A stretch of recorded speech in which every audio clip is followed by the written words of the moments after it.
First off, I just want to welcome and say what an incredible privilege it is to have Tom Horton and Nicole Johnson on the show. As you're going to hear as we go through this episode, what they've accomplished is truly extraordinary. I will tell you, I am personally in awe of it. So welcome to the show. Thank you. Thank you so much. So I'm going to start right off with the question of, for listeners who have never heard of FOXG1 syndrome, how do you explain how the condition impacts a child? And then maybe if each of you could talk a little bit about how it impacts a family. And I'll start with you, Nicole, and then go to Tom. Sure. Yes. I mean, most people have not heard of FOXG1 syndrome. It's an ultra rare disease. When my daughter Josie was born, she was born in 2011. When we finally got her diagnosis in 2014, I was told she was the 92nd person in the world known with FOXG1 syndrome. Today, we know of about 1,800 identified. So it is growing, but how it affects the child and the family, wow. Well, there is a spectrum of severity of patients with FOXG1 syndrome. So it ranges from the more severe to the less severe. On the less severe side, children appear highly autistic. FOXG1 is an autism-related gene. So they have a lot of behavioral issues. But children on the less severe side can walk. But then you go through the spectrum, and children in the middle and on the more severe side have significant disabilities. So Josie is on the more severe end of the spectrum of FOXG1 syndrome. She is now a beautiful 14-year-old young lady, but she never met any of the developmental milestones. She doesn't walk, she doesn't talk, she can't sit up without falling over. She suffers from epilepsy, which at the moment is under control. She has a feeding tube. I just made an appointment today with a neuro-ophthalmologist for seeing new things happening with her eyes. But for all the things that Josie cannot do, she makes up for it in her pure joy that she brings to our family. And this perspective in life that I don't know that I would have had otherwise. And that seems to be a common thread across the FOXG1 community, that our children are so joyful and amazing. And we do know they understand and they're there. And she just motivates me every day to do more, to give her, to somehow do everything I can to potentially give her a little bit more of what she deserves. And so, and it's very hard on families as well. I see, running the FOXG1 Research Foundation, I see it all. And it's, gosh, we can talk for an hour about we will get into that. How it affects families, but it's tough. It's very tough. Yeah. Tom? So for our family, our first grandchild, Gianna, was born with FOXG1 syndrome, and she's beautiful. So here's a picture of her. That's Gianna. Oh, how sweet. Right? How sweet. She is now 6 years old. So when she was born, my son and daughter-in-law, noted that she was missing some milestones, as did her doctor. And she was about a year old when we had the genetic screen done, and she was diagnosed with FOXG1 syndrome. And we said what you said at the outset, Frank, which is, what is FOXG1 syndrome? Right. And we did a bit of research and learned that it is all the things that Nicole just said. And we quickly got linked up with Nicole and Nasha, her co-founder of FOXG1 Research Foundation, and learned what they were up to and got involved, which we can come back to. But I'll just tell you, sort of echo what Nicole said. It is, it's all consuming for a family, and there are degrees of severity. I would say Gianna is probably maybe in the middle. She's unable to walk. She's nonverbal. She's highly expressive. You could probably tell from that photo. Yeah. Very engaging, very socially engaging, and Nicole used the right word, just joyful. I mean, these kids are just joyful. They love music. They love to be around their family. They love to be in the water, but they have these, very severe disabilities, which we think there are opportunities to dramatically improve through the gene therapy. We'll come back to that too. But Right. anyway, it just really affects the family in very profound ways, which it sounds like you have your own personal understanding of. Yeah. When you first learned about FOXG1 and the diagnosis, what surprised you most, either about how little or how much was understood about it? And to either of you. Yeah, I could start with this. So my experience was in that geneticist's office in 2014, when at that time he said Josie has congenital variant of Rett syndrome, and it's the FOXG1 gene. And the prognosis he gave me was very dismal. I've actually spoken to him in recent years where he must have heard me talk about this on a podcast where he said, I have to apologize for what he said in the office that day because he didn't, they didn't really know. And so I think they might have looked up Rett syndrome or might have done, I don't know, I said a Google search and, Right. said that the lifespan was teens at best. It was really the worst diagnosis I think a parent can get in that doctor's office. And I left there with just this feeling of, well, how do they know? There's so few cases of it. There's really, and I dig in and started researching it. And what was so surprising to your question is how little was known. And, since then, how much is known now is really quite a story. But there was so little known, and it was kind of, there was nothing, most people we spoke to, there was nothing you could do about it. Josie will never do these things. She will never walk. She will never talk. And there's just nothing you could do about it. So go home and be the best parent you can and do lots of therapies if you want to. And I just had this feeling that just wouldn't go away, that maybe there's nothing now, but maybe there could be. So when there isn't a path, maybe you just have to create that path. And Frank, here's something surprising that I learned throughout this and getting to know some of these families and being involved. There is the cognitive of these abilities of these kids can be quite high. And there is a boy, now a young man, who is at Columbia University with FOXG1 syndrome.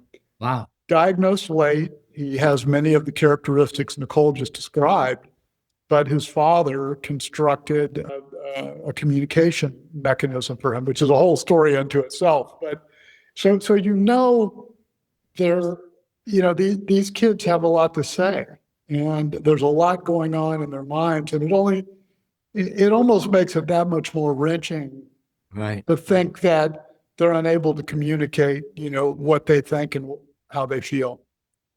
The amazing story here that we'll get into in some detail is, and for our listeners to understand that both of you have led probably the most significant parent-led research effort, taking a genetic issue through from just research to, poised for clinical trials. And so my first question on that, because I know how difficult and unique that is how intentionally did you embark on that? Or was this small step, and you found your way to this over time? What's a little bit the story of the pathway to what you've done?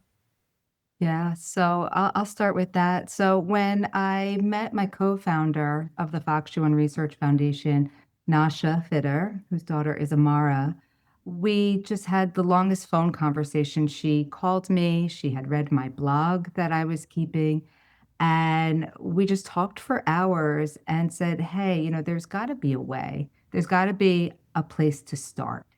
And So if at we what age is your child, Josie, at this point? Oh gosh, so this was when we first we launched the foundation in 2017. We had this conversation, it was probably 2015 when we first met. And Joseph was born in 2011. Amara is 9 today. So she's a few years younger than Josie. And we just said, let's start. There was nothing out there. There was no concerted research strategy out there. So we said, let's start. And we really put our heads down and put on our entrepreneurial caps. We had both been part of founding teams. We were entrepreneurs already. I had a history. We thought of everything we did in life and how we learned something from it to lead us up to what we will need. And so I spent 10 years as a news producer at CNN in the 90s, a long time, but I learned how to be resourceful and I learned how to, get to the heart of the story. Very fair and balanced news back then. So, and then I became an entrepreneur in the music business at the time. And we just said, let's think of this like a startup. And where do we begin? And we started speaking to biotech CEOs and asking them, if you were to ever invest in a rare disease like FOXG1 syndrome, what would you need from us? And they all told us what they need. We need the assets. We need the mouse models. We need the iPSC lines. We need models so that if we ever do develop a treatment, we have the models to test them on. We need patient data. You need to start a patient registry right away. I think we were starting it as we heard this. Right. You need a natural history study.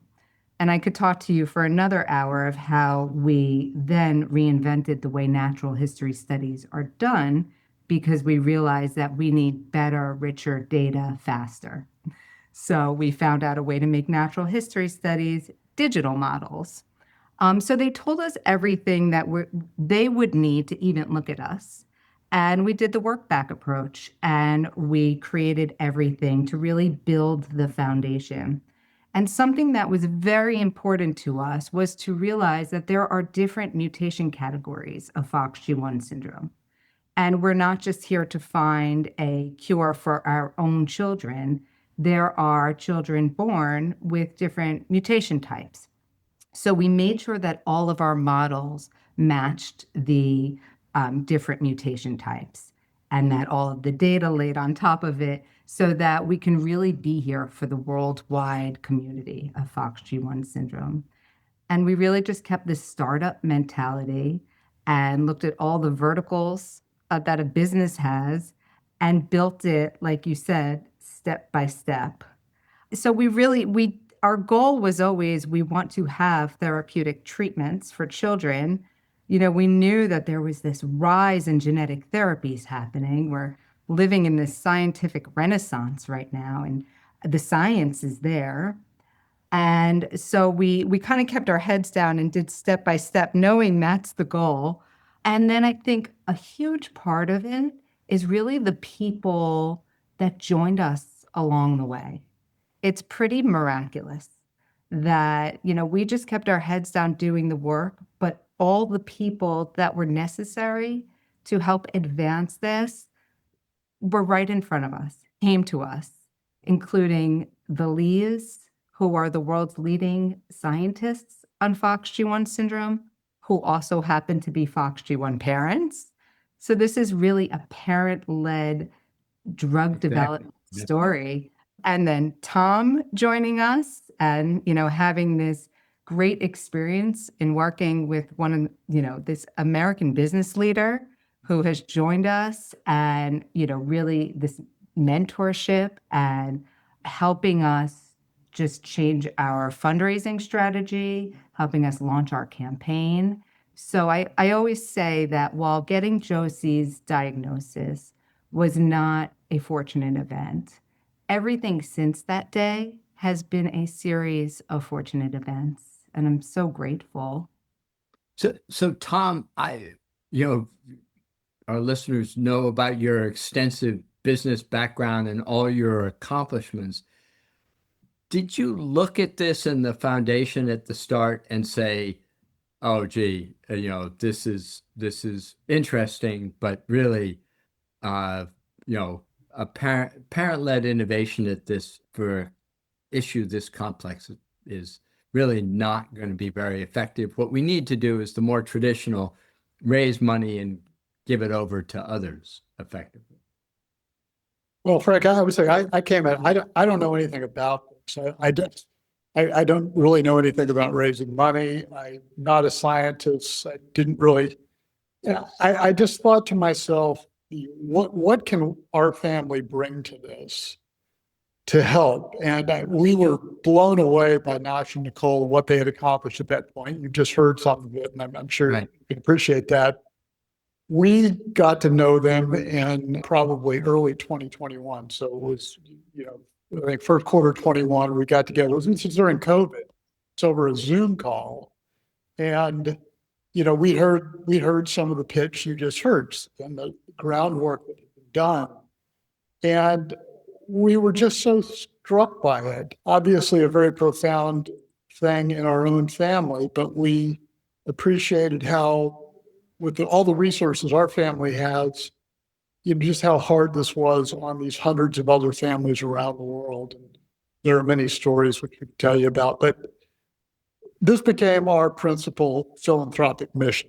And obviously, we have personal vested interests, but when I heard all the things that had been done, basically creating a startup, yeah, it was daunting. And, as a business person, I appreciated how daunting it was, but yet their enthusiasm and their competence was infectious. So that was how it started. And we started by, I just thought to myself, what can I do? Well, I'm not a scientist, I'm not a doctor, I'm not a parent, I'm not a caregiver, but I can help raise awareness, have a platform.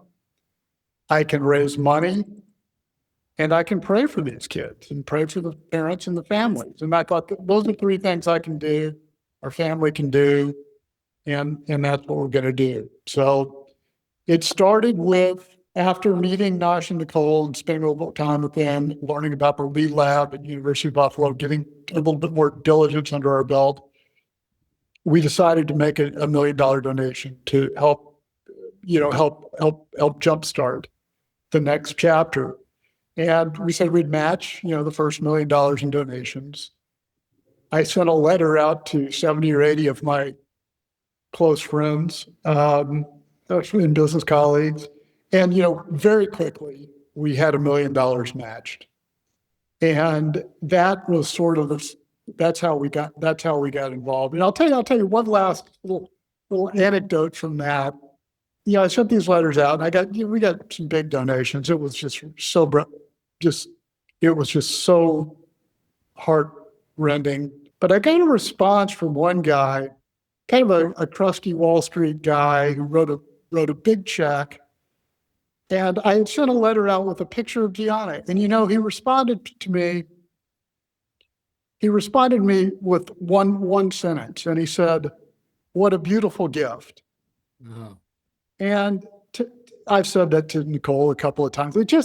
I was so struck by that. And it helped frame this for us and our family in a way that I think we knew deep down. But yeah, these children are a gift. And they're a gift with, attendant challenges, but they are a gift, and we need to see them that way and do everything we can to help make their lives better. So anyway, that's how we got involved. Yeah. And as this was developing over the last several years, you're working within a very complex scientific medical community. Are you met more by indifference or dismissal? Or, how open were people to this? Just because rare diseases are such a difficult problem to solve, period, full stop, across the board. Yeah, constant dismissal. Right. Constant. Constant dismissal. Right. Constant dismissal and constant, oh gosh, I'm sorry, you have a big challenge ahead of you. Sometimes I would get, these great meetings with people that want advice, and I'm so grateful for any minute I have with anyone. And it was the advice, actually, because they would look and say, because let's face it, a rare disease is not a viable investment opportunity for pharma. It just isn't. And, what we started to see some biotechs picking up rare disease programs, and we got so excited. Ours was even picked up, but then they were dropped. So there's actually an article in Bloomberg magazine featuring me and Josie that says when a miracle cure is left on a shelf. Right. And we're the answer to that. What are parents to do? So everyone's saying this is like David versus Goliath here. So we just thought there's got to be a way. I've been saying this line recently that, when pharma says no, but science says yes, we are parents showing how, because the science is there and we're seeing so much happening with gene therapy right now. And there is a way to drive drug development to the patients with the greatest unmet need. And that's what rare diseases are. And that's what we're showing. We are bringing a gene therapy into patient clinical trials this year. And what we're doing that's different is we are the sponsors of this clinical trial. The name of This our is really a program- first. Yeah, as far as we know, this is the first of a parent-led rare disease foundation driving a gene therapy through multi-site full clinical trials independently. And what really stopped me in my tracks recently was when we saw the name of our program on clinicaltrials.gov, and it says FRF001. And so those first three Fox letters. Research Foundation. Yes. Yeah. And I was like, guys, those first three letters are always the name of the pharma company. Right. This is us. This is our little foundation that, we're not so little anymore. But what really is so great about it, and, because for all those times I said, who's going to care about FOXG1 syndrome? I realized that the work we're doing is so much bigger than it.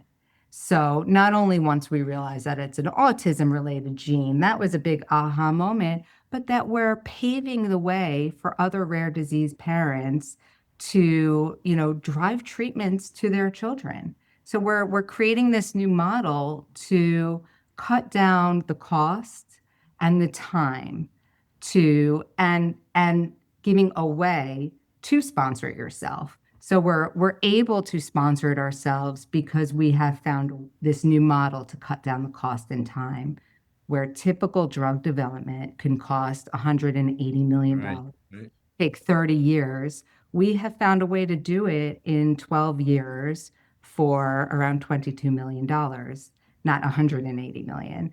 So there is a way. We're showing there's a way. This is an unfolding story, and we will begin our clinical trials in 2026. Exciting. And Yeah. Tom, did you have the same experience of dismissal from folks saying, compelling, but just this isn't going to happen? Yeah, sort of vicariously through the foundation. Yeah. And, following our conversations with pharma and others. But I would say I had a 180-degree reception from generous donors. And I don't know how to ask people for money. I'm one of those guys who, if somebody comes to you and say, we need you to help raise funds, I'd say, how big a check do you need? Just, I'm not going to do that, right? Yeah. It doesn't come natural to me. But, when it is your family, it's so personal, you can change. And so I have become a little bit shameless in this regard. And I'll tell you, we've had just since that time, sort of that first round of fundraising, we did sort of another friends and family round, and then we sort of took to approaching some high net worth friends and colleagues, and without getting too mercenary about it, I'll just tell you that we had a handful of people write $1 million checks. Wow. Unbelievable. And the reason I say all of that is that, it's such a testament to the incredible generosity that exists in our country. People here are able to create tremendous wealth. Of course, that's a hallmark of our system.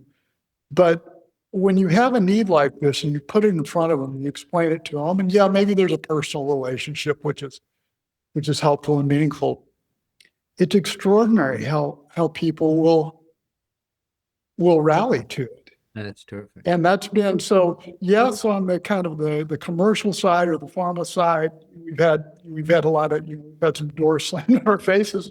On the other hand, the story is so compelling, and what Nash and Nicole and Ryan and team have done, it really speaks for itself. And people are compelled by this, I think, this mission of a parent-led drug development model for for these sorts of situations, a rare disease, and the fact that it is a model that I think can be replicated.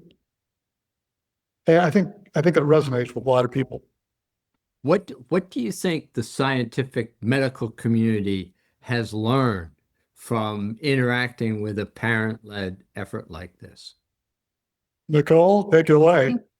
Yeah, it's amazing how we're seeing the conversation change, and we've gotten a lot closer with a lot of our mentors who, Nasha tells me a lot of stories too of people who are asking her to join their meetings, and This is within the scientific medical community. yes, yeah, Isn't that absolutely.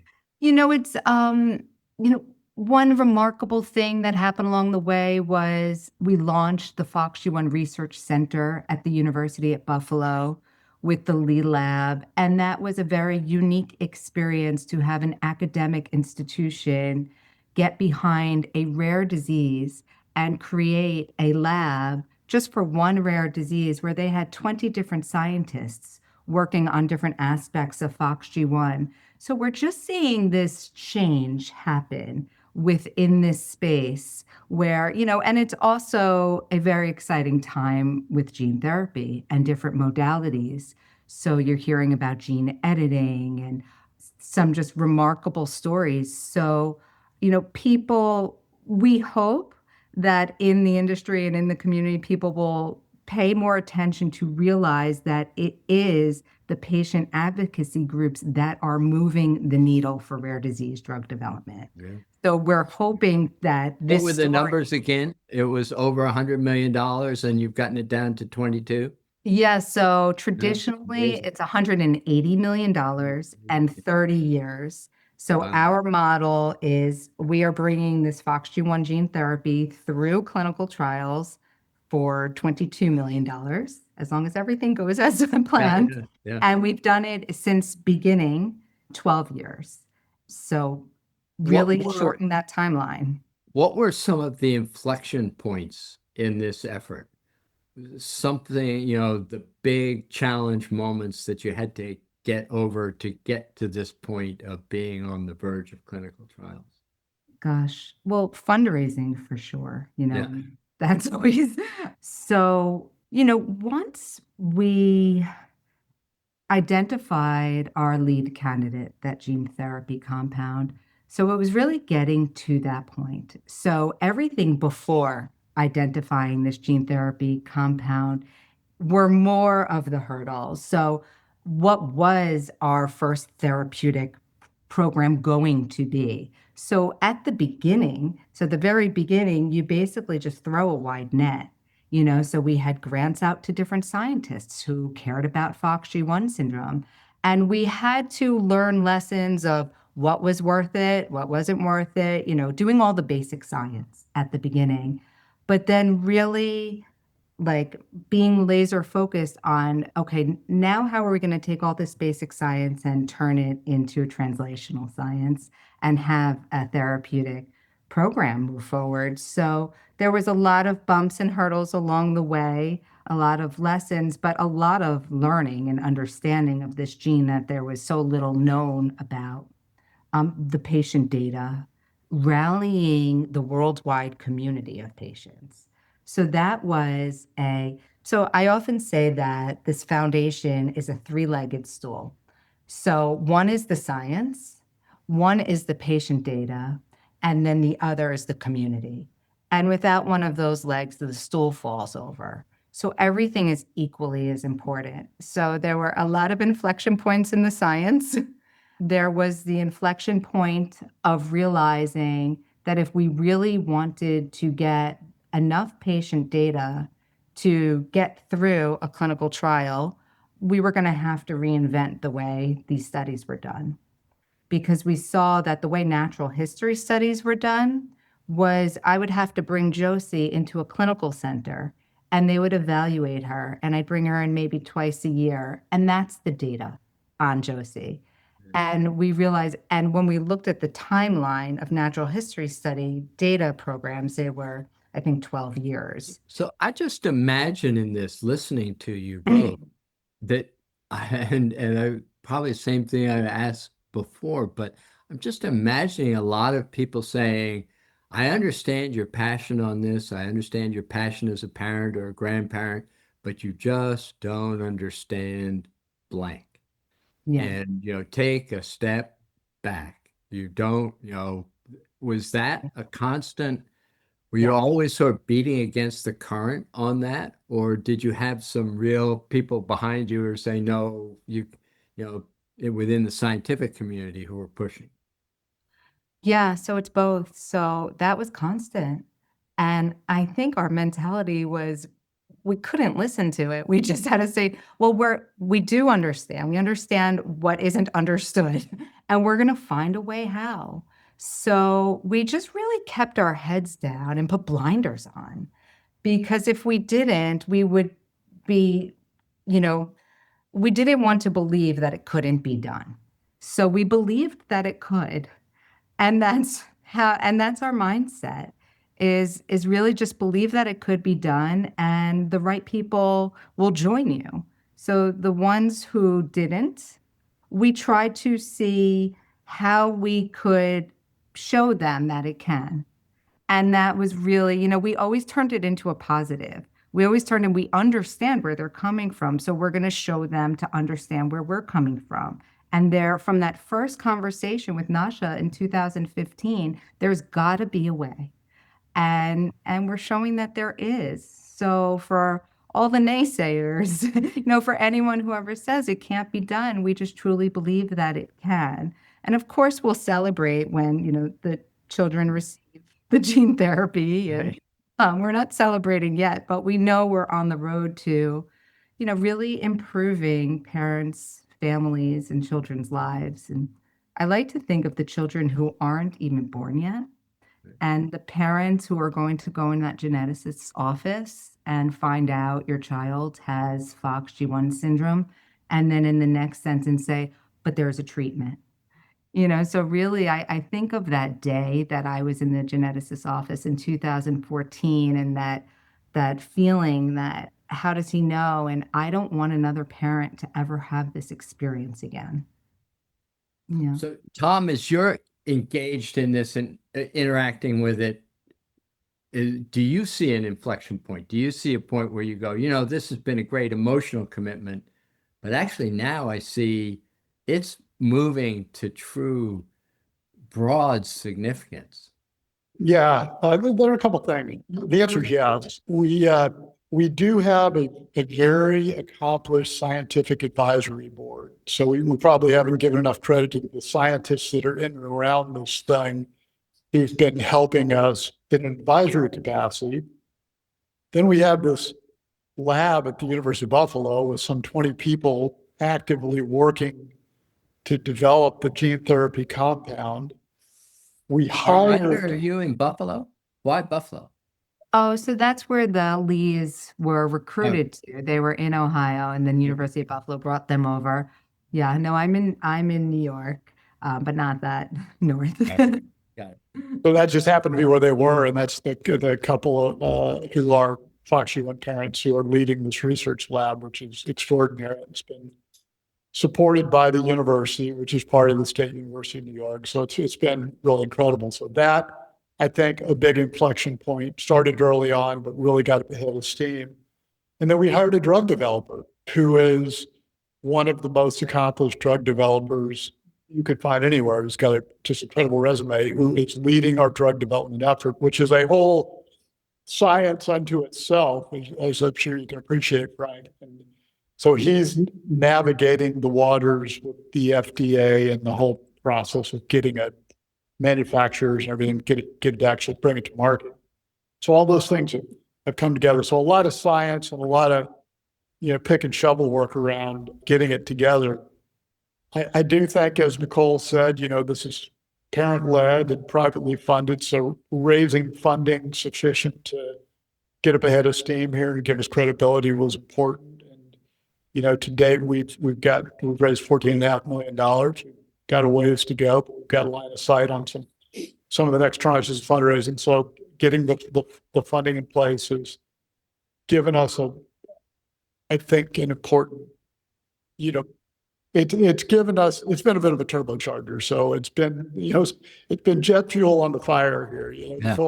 Nicole brought the logs and got the fire started, and the whole team did their thing, but it really needed a financial boost. And I think we're firmly on track with that. So I think those things are, and I would say, one other thing, we've gotten, the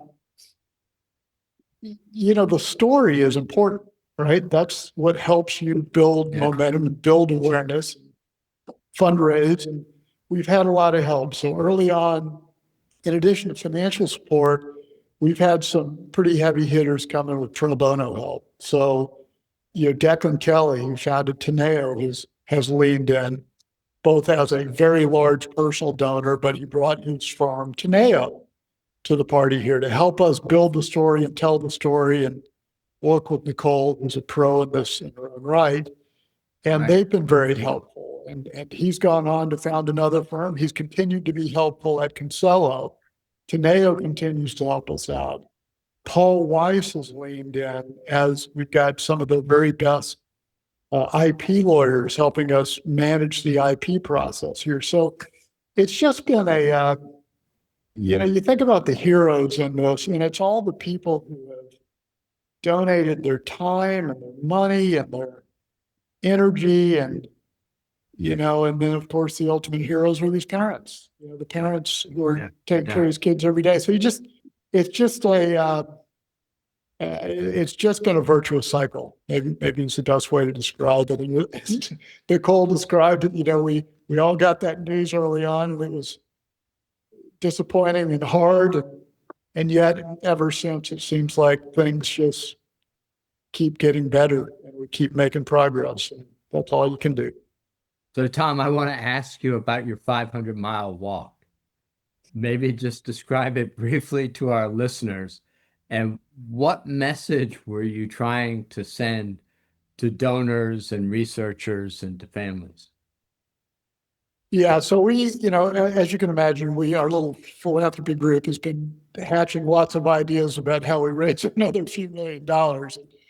And so one idea I tossed out there was, I've been thinking about walking the Camino for some time. So the Camino de Santiago is a Catholic, primarily Catholic pilgrimage, but it's a pilgrimage and it's a walk now people of all faiths and no faith at all do. It is to the Cathedral de Santiago de Compostela, which is in Santiago, Spain. It is the place where tradition has it, the remains of St. James the Apostle, St. James the Great, are laid to rest. And so it has been a pilgrimage for over 800 years. I mean, it's a long tradition, various routes across Europe into that cathedral. But the most, maybe the most famous one, most common one, is called the French Way, the Way of St. James. It starts in St. John in the French Pyrenees, all the way across Spain to the western edge of Spain, where Santiago is. It's a 500-mile trek. And so I floated this idea, and everybody was quick to volunteer me to do it. Yeah, exactly. Great idea, Tom. You do it. Yeah. We're right behind you. So we got it all arranged, and I set up to do it. And the idea was quite simply that I did this back in August or September, that we would use it to raise awareness, we would use it to raise more money, and it would be a mission of prayer. And so I did about 15 to 20 miles a day. I did with my brother-in-law. And we would stop in these little towns along the way overnight. Typically, there would be a pilgrim's mass, we'd go to mass. And I brought along with me a list of all the kids on our registry, several hundred kids. Nicole helped me organize. And so each day I would carry the list of kids with me, and each evening pray for each of them, a small group of them each day. And so it was, we wanted it to be very much, it was awareness and it was fundraising, but fundamentally it was prayer. And I believe in the power of prayer, and I think a lot of the things that Nicole has described would be hard to describe without some form of divine intervention. I mean, you just think about the odds we were up against here and where we are today. And so we did that. We raised $1.5 million, and I'll tell you, Frank, on Christmas Eve, I got a note from Nicole that somebody had made an anonymous $1 million donation. And if that's not divinely inspired, I don't know what is.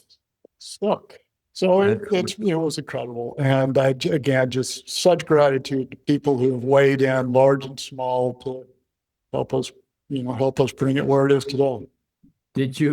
Was there a change in your thought process at mile 400 versus mile 1, or pretty steady across the 500-mile trek? Well, I will tell you, I did, I turned off my device. So I decided I was going to make this pretty much I was going to try to put the walls up as best you can, and still got some stuff going on. So my assistant could get hold of me, but I didn't look at my iPad. I didn't look at any news. And I really tried to set my mind to the mission at hand. And that was something I've never done before. And in my whole, career, I've never really been able to take a block of time and just block everything out and focus on one thing. And I focused on this. And it was deeply meaningful. I will tell you, that's a lot of walking. And, by mile 400, I was about ready to get it done. It's a lot of time on your feet. But there were some moments along the way that were just so extraordinary and so indescribable that, it was a gift. It was very much a gift. And I'm forever grateful for it. What does success look like for you and the foundation? So success looks like a world where the parent in that geneticist office is told your child has FOXG1 syndrome, but there is a treatment. So success looks like an easier life for FOXG1 families. That's the goal, and what a treatment brings, for so many of us, we hope it's a cure, but we do understand where, we manage our expectations of, what treatments mean. And for us, if there's something that could just make life a little easier for Josie, if maybe she can sit up a little longer on her own, or if there's just giving something back to children that they don't have because of this disease, is success. I would have to say that. And then everything else that comes along with it, which I know that there's more to it, for the greater rare disease world, and so much more that could follow through this work. Yeah, and well said, Nicole, as always. I think, Frank, there'll probably be maybe a different answer for an infant than there is for a 6-year-old or a 15-year-old. We don't really know. We do know that this compound has shown to be effective in juveniles, but we don't know how that'll translate into humans. We're hopeful. But if you were to ask me the question, I would say, we want to see these kids be able to talk, walk, have motor skills that enable them to function and live a full life. And so that's very simply the way when I dream about it, that's what I dream of. What gives you the most hope right now? The most hope right now is what we're seeing in science. It's really it's just exponentially more and more stories, success stories in genetic science. So science gives me the most hope. I just watched a video of the first patient who got a gene therapy from another rare disease. It was the first patient, and it was 23 months later, and they just put out a video from Grace Sciences. And watching this video, and seeing the improvement in this boy and watching his mom tell the story. And I called my husband into the room. I'm like, watch this. And this boy and you see before and you see after, and it's miraculous. And these stories like spinal muscular atrophy, children are going on to live full, healthy lives. If you told me this 20 years ago, I would say that's science fiction. And it's not. So science gives me the most hope, and our team gives me the most hope. It really does. Yeah. How about Tom? you? Same. I think we're living in an extraordinary time where these things that sound like science fiction are becoming reality. We have one in hand, and it's going to be in clinical trials this year. So I'm very hopeful. This may not be the last therapy ever developed for FOXG1. Certainly won't be. It won't But be. I think it is a momentous step forward, both for FOXG1 and for rare diseases worldwide. And I think that's just an exciting and amazing thing. And it never would have happened without the vision of two moms who just were not going to be told no. And what keeps you up at night? That's a great question. The remaining 8 million we need to raise. Yeah. I've kind of taken on this role of, I feel responsible for the worldwide community of like FOXG1 mom of the worldwide community. And, I see a lot, I talk to a lot of parents, and, to be honest, we lost 3 children in the past 3 weeks. That's a lot in a short amount of time. So what keeps me up is when our community is rocked by a loss. And, just getting there, I just want to get there. I just want to do everything we can. And so I do try to sleep, Frank.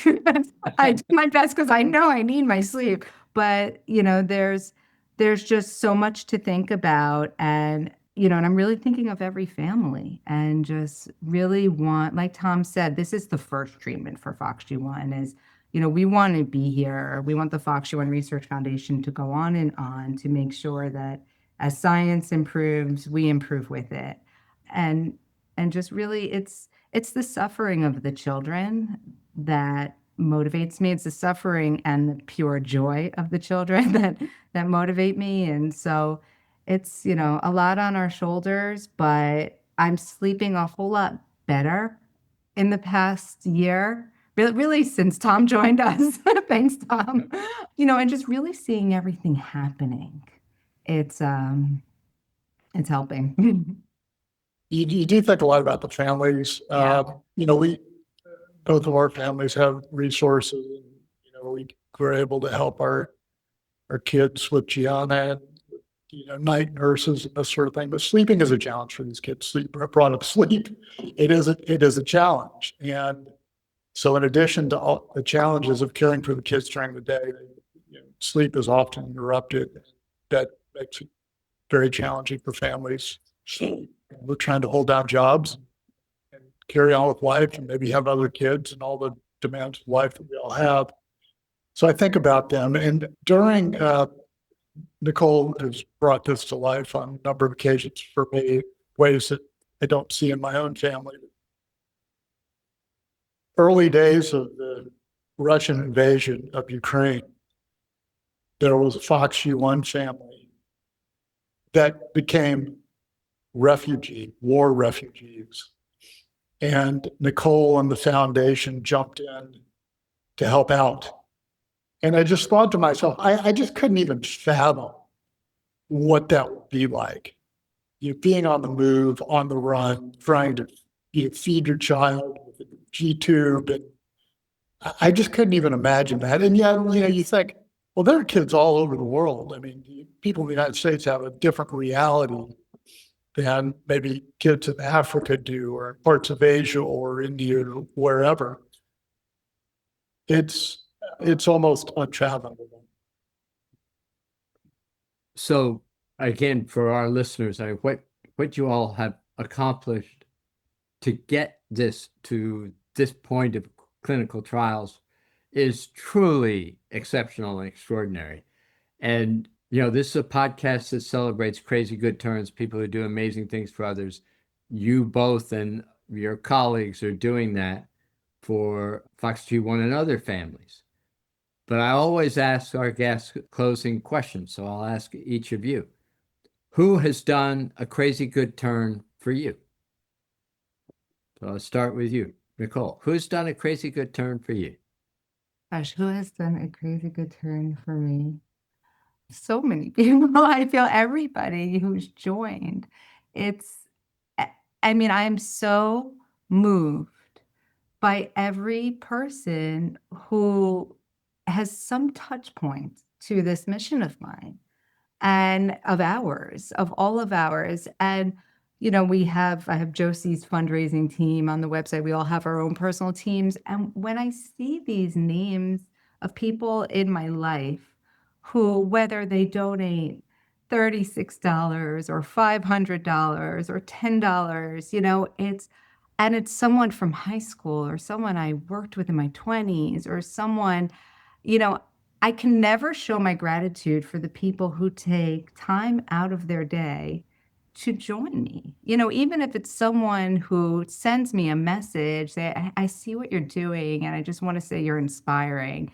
Like, just saying it is a crazy good turn. It changes my day because I could have my head down and not see it. And then every single person who, joins is really part of this. And it really is what keeps me going, is just this, support. That's a crazy good turn every day. So thank you to everybody. One or a group who gets a shout out? Yeah, I'm going to make it kind of a small group. And since we're talking about this subject, this is near and dear to our hearts. There have been a handful of people who have just gone, and I'll leave them anonymous, although I throw one name out. No, don't leave them anonymous. Give them a shout out. Okay. So one of my colleagues, the guy who founded the farm that I've been working for the past few years, the guy named Ogunleze, you may know him. And he's just an extraordinary guy. And he knows Zach. He knows the story of Gianna. And I was in his office one day, and this is early, we're trying to raise a lot of money. And I told him, I said, boy, it'd be really great if you could help us out here. And he just looks at me and says, what do you need? And I guess I should have been better prepared. So I said $1 million. And he said, done. Yeah. He said, done. And I will tell you, I've had a couple of similar experiences. That one was very striking to me. And he's a wonderful person, a great humanitarian, a great philanthropist who is very quiet about it. He'd be mortified if he heard that I used his name. Another is somebody Frank, and that's Gerard Arby. Gerard well from Home Depot board, and he preceded me at American. He's a close friend, and he has joined this effort in a big way. He's on our philanthropy board. He's written checks, but More importantly, I would say about Gerard, he's taught me a lot about just helping people, because I've never met anybody in my life who, as much as he does, just looks for somebody in need and finds a way to help them. It's just an extraordinary thing. And I could give you a million examples. I won't. We don't have time, but he's just that kind of person. And that, I would say the way he lives certainly inspired me in this effort. And Nicole's gotten to know him, so she knows what kind of person he is. But yeah, there's a couple. I don't know. That's awesome. That's Yeah. awesome. So Yeah. where should our listeners go to find out more information and hopefully join the group that Nicole referenced to help out with this effort? Where should they go for information and understanding and being able to get involved if they so choose? Thank you for asking. So our website is foxg1research.org.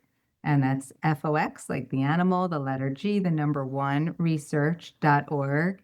And everything is there. And anyone could reach out to us if anyone's interested in making a gift. It's gifts@foxg1research.org.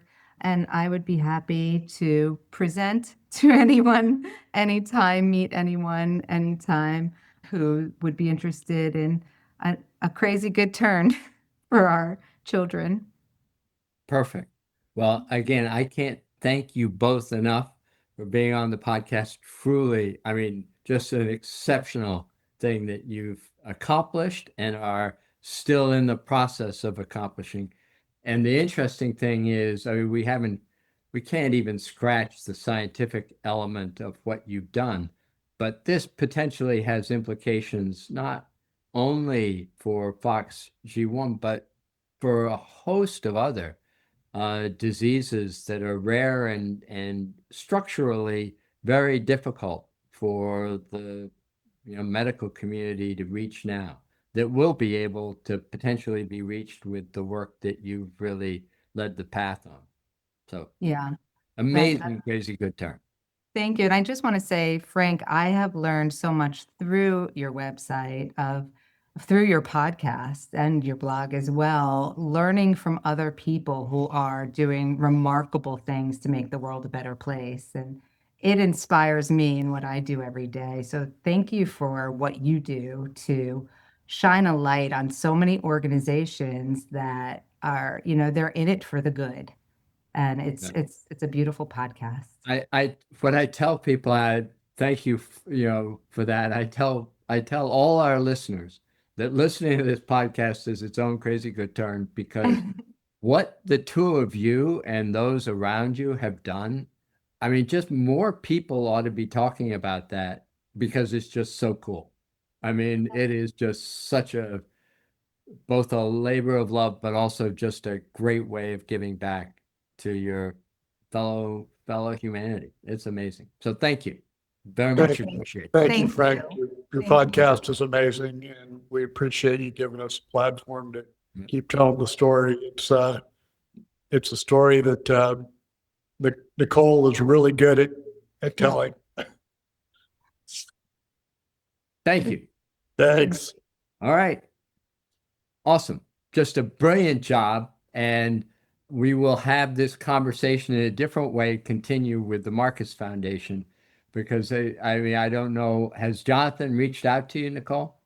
No, I haven't heard from him in a He few will. years. Oh, No. So among the other good things about this podcast, which I had no idea that you all had interacted with the Marcus Foundation previously, but I think, Tom, you referenced it, or Nicole, you referenced it. And Yeah. so I reached out to Jonathan Simons and said, hey, Jonathan, give me the background on this, and are you interested in resuming the conversation? And he gave me the background and said, absolutely. And what you've done, I mean, he was in the, gosh, what you've done is extraordinary. So We really appreciate that, Frank. Gerard had suggested I reach out to you, and I thought, well, you're kind enough to give us this platform on your podcast, and I wanted to be very respectful, but I also wanted to make sure you had the background that there was that relationship, and it does feel like one that, hopefully there could be some mutual benefit here. So Well, the nice thing for me, this is, not for our podcast, but the nice thing for me is getting Jonathan's reaction. I mean, because Jonathan, I mean, he is a serious medical researcher.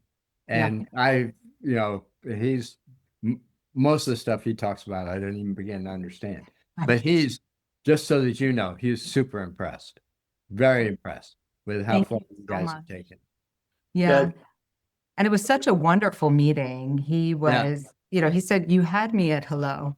He, it was so, and my lunch with Jay was so wonderful. He said, this is different, but it was premature. So thank Well, you let's so hope. much. Let's hope we can move forward with something that would be great. But Yeah, regardless, Frank, we've had that. Some of our donors are people who well. Armando has been. oh part of yeah, the program. yeah. Yeah, What a Jen, wonderful human being. Jen, of course, has helped, and Gerard and others. I think Greg Brenneman might be in here somewhere, but yeah, it's been really fun to see people. Well, jumping. it is amazing, and hope this. When do the trials kick off? So we should know in the next 2 weeks when we get the green light from the FDA. So we Okay. have the application in, Yeah. and as soon as we get the green light, we expect trials to kick off around May. Okay. So yeah, it's really, Yeah. Thank you so Yeah. much. And thank you for really seeing Yeah. the whole story. And, you explained it so perfectly in the podcast. Couldn't do it in an hour. Couldn't do it. I mean, I said at the start, I know I can't do this story justice in an hour because the hurdles underlying this. I mean, I know everybody's going to say, yeah, okay, you took research and you moved it to clinical trial, ho hum. What's the big deal? But Right. it's really an extraordinary accomplishment. So, and Thank I hope that we continue this conversation only now down the road with the Marcus Foundation. Great. I look forward to it. Thank you so much.